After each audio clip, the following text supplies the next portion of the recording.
You ask Tiger to solve. This deals with linear equations with one unknown. The final result is p equals 64. Let's solve it step by step. Move the negative sign from the denominator to the numerator.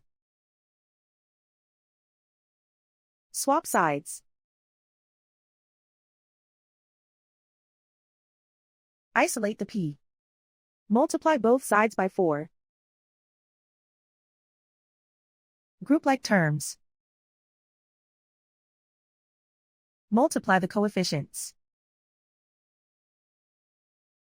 Simplify the arithmetic.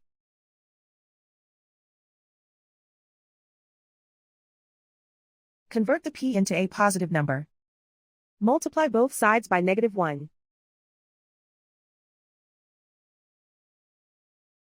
Remove the ones.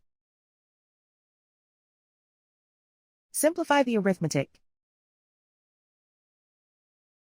And so the final result is p equals 64.